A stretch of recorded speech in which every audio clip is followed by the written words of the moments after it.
네, 오늘도 하나님께서 교회를 향해 주시는 말씀을 함께 경청하겠습니다. 오늘은 성령 강림주일이고 세례 예식이 있는 날입니다. 전통적으로 성령 강림주일에 세례식을 하는 교회들이 많이 있습니다. 물론 개교의 상황과 또 해석에 따라서 다른 경우도 많이 있고, 또 꼭 성령 강림주일에 세례식을 해야만 하는 법이 있는 것도 아닙니다. 독일 교회에서는 보통 태어나자마자 유아 세례를 하고 나중에 컨포마치온이라고 하죠. 입교를 하는데, 보통 부활절 전후로부터 해서 이제 성령 강림주일 전후에 입교를 하게 됩니다. 사실 우리도 세례식을 1년에 2차례 오픈합니다. 여러분 아실 수 있겠지만 성령 강림주일과 대림절에 세례식을 오픈하는데, 작년 대림절에는 대상자가 없어서 우리는 마치 매번 성령 강림주일에만 하는 것 같은 느낌이 되었습니다. 이번이 주안의 우리 교회 2번째 세례식입니다.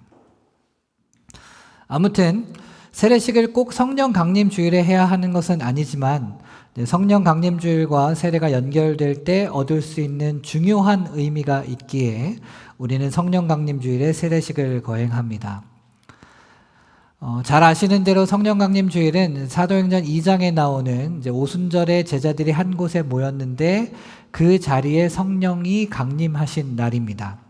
성령은 급하고 강한 바람 같은 소리로 그 자리에 강림하셨고, 또 불의 혀처럼 갈라지는 것 같은 형상으로 강림하셨고, 또 모인 이들의 입을 통해 하나님의 큰 일을 말하게 하심으로 강림하셨고, 그 모든 것을 통하여서 회개하여 예수 그리스도의 이름으로 세례를 받은 이들에게 강림하셨습니다.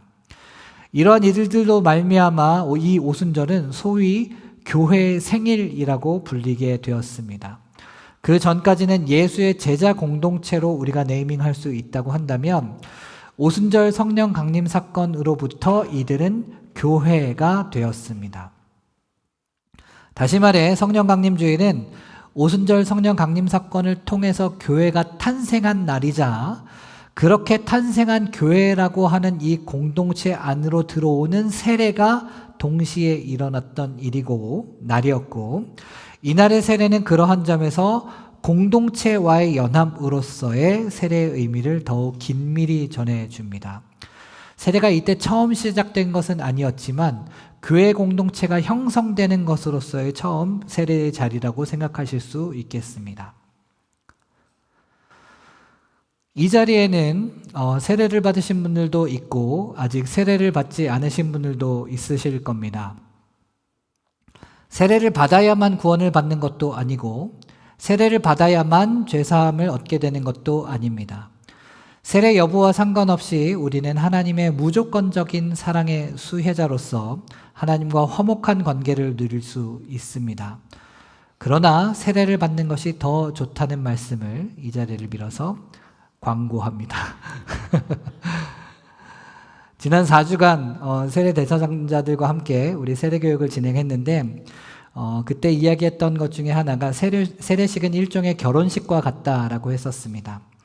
결혼식 전에도 사랑하고 결혼식 후에도 사랑하지만, 물론 좀 달라지긴 하지만 네, 그렇지만 굳이 결혼식이라고 하는 예식을 하는 것은, 물론 우리가 결혼식에 대한 로망이 있어서라고 할 수도 있겠지만, 결혼식이라고 하는 딱 한 시점을 잡고 그 시점으로부터 부부가 된다고 하는 것을 공개적으로 공식화하는 이유는, 우리 둘끼리만 서로를 이제 나의 남편 혹은 나의 아내 이렇게 생각하고 사는 게 아니라, 나를 아는 모든 사람들이 이 사람이 나의 남편이구나 혹은 이 사람이 나의 아내구나라고 하는 것을 공동으로 인정하는 것, 그러한 점에서 이 두 사람이 부부로서의 특수한 관계에 대한 응원과 보호를 받게 된다는 점에서 그렇게 하는 것입니다. 즉, 우리의 부부됨에 대한 공동체적인 보살핌인 겁니다. 이 부부가 건강한 가정을 잘 세워나갈 수 있도록 보살피고, 또 이 사람은 이제 유부자이니 마땅한 선을 지켜줌으로써 그 부부를 응원하고 보호하게 되는 것입니다. 세례식이 결혼식과 비슷하다고 하는 것은 내가 그리스도인이라고 하는 것을 나 혼자만 알고 있는 것이 아니라 교회 공동체가 함께 인정하고 응원하고, 그리하여서 나의 신앙과 삶에 대한 이 교회 공동체의 응원과 보호, 또 돌봄과 포용 안에서 살아가게 된다는 의미입니다. 결혼식 전에는 사랑하지 않다가 갑자기 결혼식을 하고 나니 갑자기 사랑하게 되는 게 아닙니다. 그러나 결혼식을 통해 공표된 부부로서의 관계, 그리고 부부를 둘러싼 공동체의 응원과 돌봄을 통해 우리는 더 깊고 친밀한 관계로 들어가게 됩니다. 그리고 그러한 관계들이 점점 더 쌓여가게 됩니다. 세례식도 마찬가지입니다. 세례를 받는다고 해서 갑자기 기도발이 오른다거나 하지 않습니다. 그러나 세례식을 통해 공표된 그리스도인으로서의 정체성, 그리고 교회로서의 정체성은 교회 공동체의 응원과 돌봄을 통해 하나님과 더욱더 깊고 친밀한 관계로 들어가게 되고, 그러한 관계들을 쌓아 나아가게 되는 것입니다. 세례식과 결혼식에 한 가지 더 비슷한 점이 있습니다. 우리는 남의 결혼식을 보면서 나의 결혼식을 떠올리게 됩니다. 그땐 그랬는데. 그래서 미혼이신 분들도, 아직 결혼을 하지 않으신 분들도 남의 결혼식을 보면서 미래에 있을 나의 결혼식에 이런저런 로망을 한 스푼씩 얻는 것이 결혼식 참석자로서 자연스러운 일입니다. 세례식도 마찬가지이고 또한 마찬가지여야 합니다. 다른 사람의 세례식을 보면서 우리는 나의 세례식을 떠올리고 그 세례식을 통해 맺게 된 연합을 기억해야 합니다. 아직 세례받지 않으신 분들도 이 세례식을 통해 어떠한 연합이 있는지, 그리하여서 나의 미래에 있을 세례식에 어떠한 연합을 바라보며 이 자리에 참여해야 하는지를 자세히 보셔야 합니다. 세례는 기본적으로 연합의 언어입니다. 주하는 우리 교회 세례교육에서 세례의 의미를 5가지로 이야기합니다. 많이 있죠? 그 중에 5번째는 좀 애매하니까 4가지라고 한번 이야기해 보겠습니다. 첫 번째는 죽음입니다. 세례식에서 물을 세례 대상자의 머리 위에 뿌리는데 이것은 물의 잠김을 의미합니다. 즉 죽음을 가리키는 상징입니다. 우리는 죄에 대하여 죽었다라고 하는 것입니다. 우리의 죄를 위해 대신 죽으신 분이 계시지요. 예수님입니다. 그 예수 그리스도의 죽음이 나와 상관없는 죽음이 아니라 그 죽음에 내가 연루되어 있다. 나를 죄의 권세와 영향력으로부터 자유롭게 하시기 위해 내가 아닌 그분이 십자가에 달려 죽으셨다. 그러한 점에서 그 예수의 죽음에 나도 함께 참여한다는 의미에서의 죽음입니다. 세례의 둘째 의미는 살아남입니다. 머리에 뿌려진 물은 흘러 아래로 떨어지지요. 이것은 물에서 다시 나옴, 즉 죽었다가 다시 살아남. 예수 그리스도의 죽음에 참여함으로 우리가 죄의 권세로부터 자유하게 되어서 다시 살아나게 되었다, 거듭나게 되었다라고 하는 의미를 가집니다. 이러한 죽음과 살아남의 의미에서 우리는 세례의 셋째 의미인 예수 그리스도와의 연합으로 나아갑니다. 이것은 오늘 우리가 함께 읽은 본문 내내 반복됩니다. 3절에 보시면 이렇습니다. 무릇 그리스도 예수와 합하여 세례를 받은 우리는 그의 죽으심과 합하여 세례를 받은 줄을 알지 못하느냐. 그리스도 예수와 합하여 세례를 받다. 5절, 만일 우리가 그의 죽으심과 같은 모양으로 연합한 자가 되었으면 또한 그의 부활과 같은 모양으로 연합한 자도 되리라. 우리의 죽음과 살아남은 예수 그리스도의 죽음에 참여하고 예수 그리스도의 부활에 참여하는 것이니, 이를 통해 우리는 예수 그리스도의 의로우심에 참여하게 되어 죄의 권세로부터, 죄의 영향력으로부터 자유하게 되었다. 더 이상 죄에게 종노릇하지 않게 되었다. 그뿐만 아니라 우리는 예수 그리스도의 존재, 새 생명에도 참여하게 된다. 하나님의 아들이신 예수 그리스도와 같이 우리도 하나님의 아들들과 딸들로 받아들여졌고, 그리하여서 우리 역시 하나님 나라의 상속자들로서 존재하게 되었다라고 하는 것입니다. 세례의 네 번째 의미로, 이러한 은혜가 나에게만 배타적으로 주어진 것이 아니라 예수 그리스도와의 연합의 은혜를 입은 성도들, 옆에 있는 성도들, 즉 교회와 연합된다. 나 홀로 예수 그리스도와 연합하는 것이 아니라 신앙 공동체 안에서 서로 돕고 섬기며 함께 예수 그리스도와 연합하는 것이다. 즉 교회 공동체와의 연합이 세례의 네 번째 의미이고, 그리고 이제 다섯 번째는 세례는 예식이다라고 하는 점에서 세례 그 자체가 마술적인 효과를 가져오는 것이 아니라, 결혼식 그 자체보다 사랑이 더 중요한 것처럼 세례식 그 자체보다 이러한 연합이 더 중요하다라고 하는 것입니다.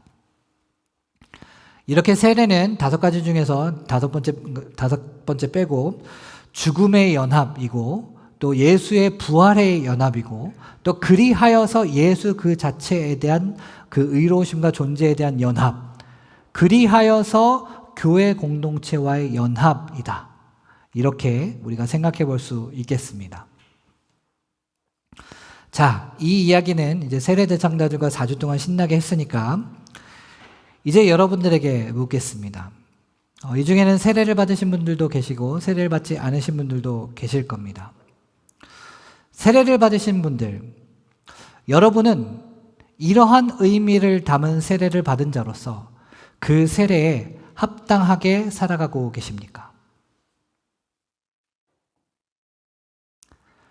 오늘 세례 대상자의 머리에 뿌려질 물은 여러분이 세례를 언제 받았든 상관없이, 몇십 년 전이었든 상관없이 여러분이 세례를 받으실 때 그 물과 영적으로 동일한 물입니다.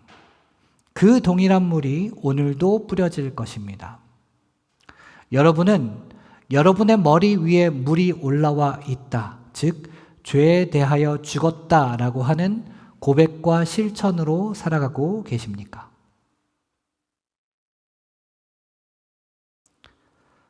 머리에 뿌려진 물은 아래로 흘러내리고 우리는 수면 위로 다시 올라옵니다. 우리는 예수 그리스도의 값진 희생으로 얻은 죄의 권세와 영향력으로부터 자유함을 누리고 계십니까? 혹시 우리는 여전히 죄의 종 노릇하며 살아가고 계시지는 않으십니까? 노예 문서는 이미 찢겨진 지 오랜데 여전히 우리는 죄의 노예로 살아가고 있지는 않으십니까?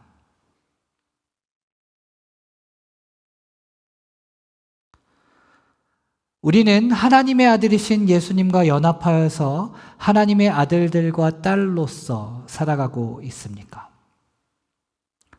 하나님의 아들들과 하나님의 딸들이니까 하나님 나라를 물려받게 되는 상속자일 텐데, 우리는 뭐가 그렇게 굶주리고 목말라서 다른 곳에서 물려받을 곳 다른 것이 없는지 살펴보고 살지는 않으십니까?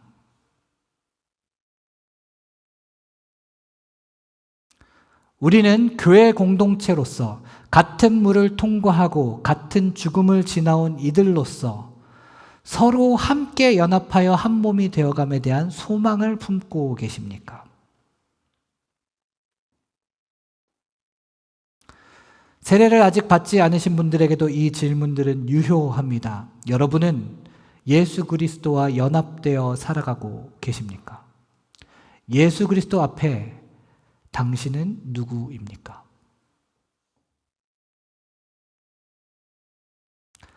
사랑하는 교회 여러분, 세례는 한 개인이 천국 가는 티켓을 끊는 행사가 아닙니다. 세례는 그리스도의 죽음과 부활 안에서 한 몸의 공동체로 들어오는 사건입니다. 세례는 종교 가입식이 아니라 우리의 옛사람의 장례식입니다. 우리에겐 모두 각각 다른 부분이 있습니다. 그러므로 끝까지 우리는 완전한 하나가 될 수는 없을 겁니다.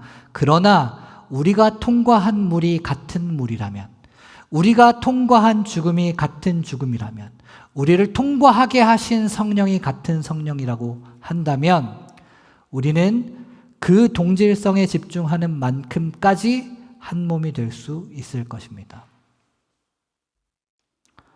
오늘의 세례식은 다른 누군가의 세례식이 아닙니다.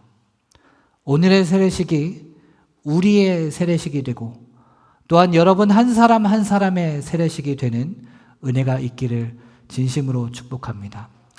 우리 오늘 제가 마무리 기도하고 마치겠습니다. 하나님, 오늘 우리로 세례의 의미를 다시 기억하게 하시니 감사합니다.